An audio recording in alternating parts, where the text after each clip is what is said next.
mind and made a huge difference in my life since I started implementing it. And it is the number one best kept secret of the organized life.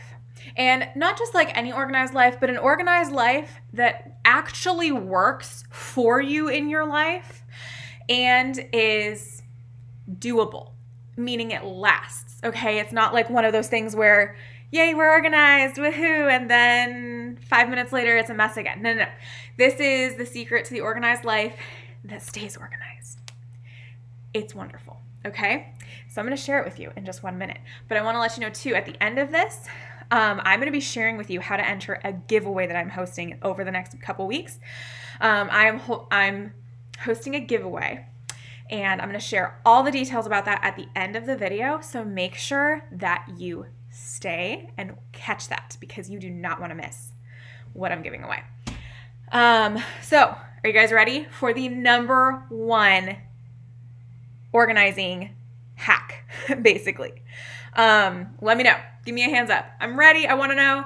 And maybe let me know in the comments areas that are like your sore spots, like the areas that it just doesn't matter what you do, you can't seem to get them organized and it's driving you crazy. Because this will apply and help you no matter what. It's fantastic. Okay? And here's what it is. Work with your natural flow. What does that mean?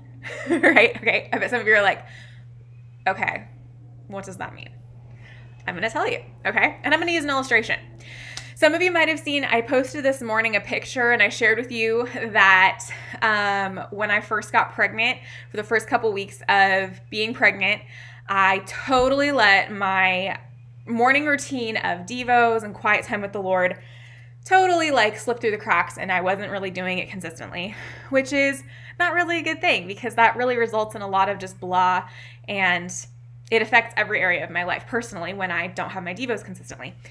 And so I had to sit down and really think about why am I not doing my devos? What are my excuses?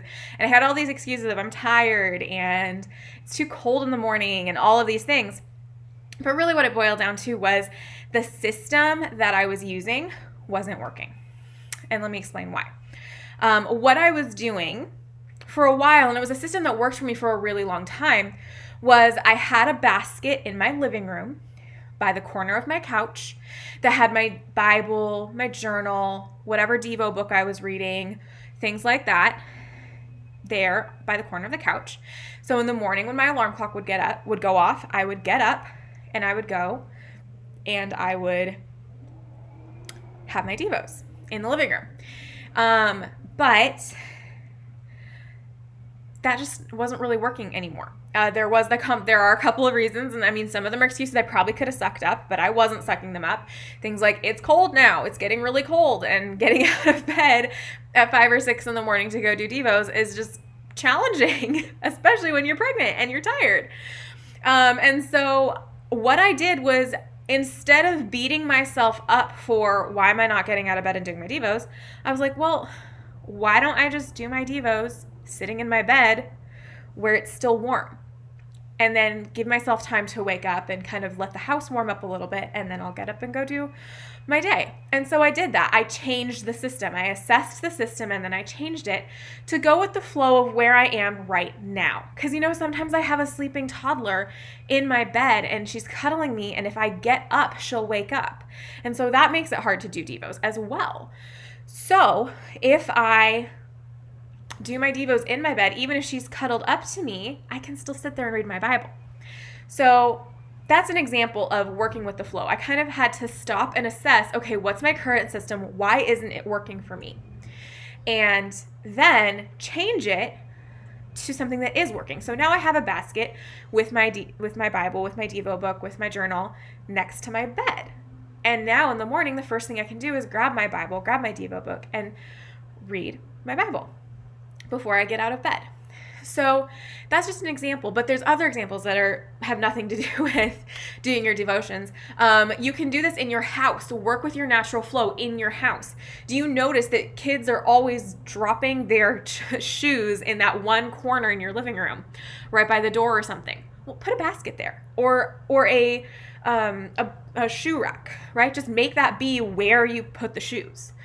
Some really practical things like in your kitchen, right? Like if you always are cooking and using spices right next to your stove, and say your stove's over here, but you have your spices in a cupboard on the other side of the kitchen, that's not very efficient, right? And you're not going to be able to grab what you need when you need it. So putting your spices in the cupboard next to your stove, since that's where you usually use them, right?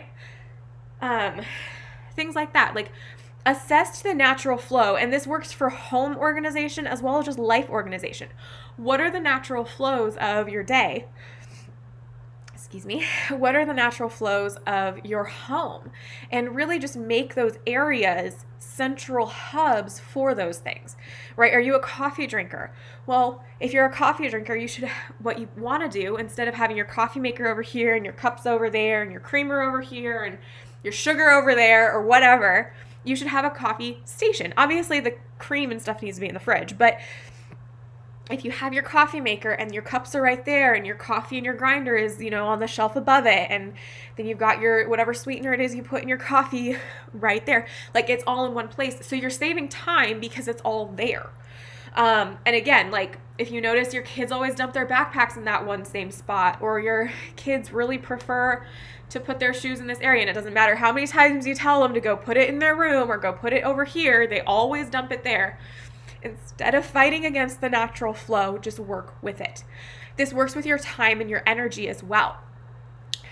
People have different kind of cycles in their bodies of energy and flow, and some people are kind of more morning people, and some people are more night people, and some people find that their best energy is, at 3:00 in the afternoon. Everybody's different. And so when you take the time to kind of assess and get really honest with yourself, instead of feeling like getting caught up in shoulds. Okay, by the way, side note, okay, tangent for a second. Should is like the worst word in the world. Like seriously, if you want to make your life successful and you want to have a joyful, happy life, banish the word should from your vocabulary. It is the new 4-letter word, even though it's long. I know it's more than 4 letters, but it is the new swear word. It is the new taboo, disgusting word that we never say. Because here's the deal. Should heaps on guilt. Should heaps on pressure and things that you don't need. Emotional baggage. So instead of getting caught up in what you should do, right? I should be getting up at this time, and I should be going to bed at that time, and I should do this and I should do that. Stop it. Okay? And this relates because here's the deal. We are all unique. As human beings, we're all unique. We all have our own way that God created us to function. Okay? And so, again, like I said a minute ago, some of us, we wake up in the morning and we are full of energy and ready to hit the day running and excited to get out of bed, and we just have our best energy right then. Okay? Lord bless you guys, okay? I love people like that. I am not naturally one of those people. It takes me a good solid 30 minutes to an hour to wake up in the morning because personally, I tend to be a little bit more of a night owl. I tend to get this wind of energy at night, at like 9 or 10 at night a lot of times. And so I can't tell you how many times I've like literally even gotten out of bed at like 10 o'clock at night. Like I went to bed at 9 with my husband and got back out of bed at 10 o'clock because I am wide awake, and I go and I work for 2 or 3 hours on whatever it is I feel like working on. Because there's some people like that who are kind of more night owls who they have like their best energy and their best inspiration at night. That's fine. There's nothing wrong with that. And then there's also people who have a little bit more of like a middle ground of they have peak energy maybe at 9 in the morning or at 3 o'clock in the afternoon or around lunchtime or whatever. Like everybody, we all have different rhythms and cycles in our body that give us energy and the peak performance. And if you're in the personal development world at all, you'll know people talk about this a lot about kind of finding your peak time. So get rid of the word should. If you banish the word should from your vocabulary, what you should do, you should get up at X time, you should go to bed at this time, you should do this at this time, whatever. Get rid of the should, okay? And I want you to think about, really just get honest. Who cares? Who cares what Susie Joe down the street's doing? Who cares what I'm doing? Who cares what, your best friend is doing? What works for you? What timings work for you? Do you find that you absolutely have to have 8 hours of sleep a night? And so if that means you go to bed at midnight, you need to sleep till 8 because you need 8 hours of sleep. Is that what you need? Do you only need 6 hours of sleep? There are some people who function optimally on 6 hours of sleep, and if they have more than that, they actually oversleep and don't function well. What's your optimal number of hours for sleep? There's some people who need 9 hours. It depends. And it depends on the different seasons too. When you're pregnant, you need more sleep. When you're breastfeeding, you need more sleep. When you have toddlers, it's kind of hit and miss on how much sleep you do get, right? But if you assess that, and then you get really honest, again, removing the should. I know I've said that like a million times, but seriously, y'all, should. I've gotten to the point where I hate that word so much. Remove the should and look at what does your body naturally do? What is your natural flow? Okay? Then look at your time management in that way. What is your natural flow? And what are your priorities? If you know that your best energy is at 9 o'clock at night, well, then schedule if you're working on a business, your power hour. If you're working on a project or something, schedule the thing that you want to prioritize your best energy on for your optimal time. Especially if you are working some sort of side hustle or business, that might be the time to do a lot of the brain work behind it. Obviously, you can't really make phone calls at 9 o'clock at night because that's a little late, but content planning or writing or, reading something, or even if it's just cleaning your house, honestly, whatever it is that you want to be spending your best energy, your best time on, you do it when you realize you know what your best time is. But all of that works together. My whole point of that is work with your natural flow. Okay? And that requires, number one, letting go of the should. Number two, being aware of yourself and aware of how you function. So that's what I have for you with that. Okay? So basically, this applies to just your physical home with how you organize stuff and where you put stuff. It applies to your energy and how you organize your time. And it's just work with your natural flow. And I'm telling you, the people who have the most organized lives function this way. And also recognize that there are seasons. What worked for you in one season may not work for you right now. I want to go back to the example I gave you with the Devos. What worked for me for years was having my Bible and my notebook out in the living room to do my Devos in the living room. That doesn't work for me in this season anymore. And it was when I got really honest about that and said, oh, I'm trying to hold on to and function in a system, in a process that doesn't work in the season I'm living in right now. I just need to adjust my system. Understand that you adjusting your organization, you adjusting your system to fit your natural flow isn't a failure of the system, isn't a failure of the organization. It's you actually succeeding in identifying what works for you and what doesn't, and being flexible to know what needs to be adjusted as life seasons change. Okay? So I hope that blessed you. Okay? Seriously, guys, when I realized this, the whole concept of working with your natural flow, and I applied it, I learned it and then I actually applied it. Night and day difference, because it takes off so much stress. It removes so much stress from your life because you're no longer stuck in the should. You're no longer stuck in the, well, I should get up at this time. I should be doing my Devos in this way. My house should look like this. My kids should do that. Or my husband should do this. You get rid of the shoulds and you just work with what you have and make it the best you possibly can. And you know what? This goes with this principle. It's a biblical principle of faithfulness in the little things. When you're faithful with the little, when you're faithful with what you've been given right now, you show the Lord that you can be trusted, and He will make you the ruler, the manager over more. So it's a really great concept if you can take it and apply it. So I'm going to wrap up because my daughter just woke up from her nap. I want to share with you really quick. I promised you I was going to tell you this at the end of the video. I'm doing a giveaway. Okay, if this video was helpful or encouraging in any way, then what I'm sharing is for you. I have a 12-week group coaching program that I've created that we are preparing to launch this month. And I have a wait list. The launch date is November 18th. We're launching it a little over a week away now. And I'm doing a giveaway to celebrate the launch. I am giving away 2 gold level packages of this coaching program to people who are on my exclusive waitlist.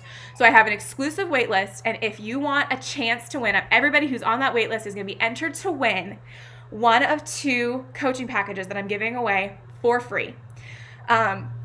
Along with that, everyone, whether they win or not, is also going to get an exclusive 10% off our launch price coupon code, which is pretty crazy because our launch price is already like crazy low. Like I'm talking like super low. It's never going to be this low again, like super low. But everyone who's on the wait list, who joins the wait list between now and November 18th, you're going to get an exclusive coupon code for 10% off that discount. So you'll get that discount plus 10% off, right? Pretty crazy. So this group coaching program is called Arise. It's for women who are ready to break out of the cycle of stress, overwhelm, anxiety, and step into a life of organization, abundance, and peace. Because we're going to, this program equips you with the tools and strategies you need to step into that life permanently and get out of the cycle of overwhelm and stress. Because we get in these cycles and it's not fun, and we don't have to live that way. So in this program, I walk you through, I show you how to get out of that cycle for good. And I'm so excited about it, guys. I've been working on it for a while now, and I'm so excited to finally be able to share it with you. So what I talked about today, this is just a sample of the kind of stuff we talk about in Arise, okay? So if this was helpful to you, if this was encouraging to you, I really encourage you, get on that wait list so that you, number one, get entered to win. You have a chance of winning, and also you can get that coupon code, and also you'll be the first to know when we launch. All right, so because there are a limited number of spaces available in the program. So the link for the waitlist is in the description of this video. It's also in the link in my bio. If you go to my profile, you'll see a link, and you can go there to get on the waitlist as well. Or you could just drop your email in the comments right now, and I will grab your email and make sure it gets put on the exclusive waitlist. All right. If this was encouraging, a blessing, or even a kick in the pants, I would love it if you would give me a like and a subscribe, and maybe share this out to a friend who you think would be encouraged by this as well. All right, friends, have a wonderful day. I'm so excited to see you, hopefully, in my new group program, Arise, in a couple of weeks.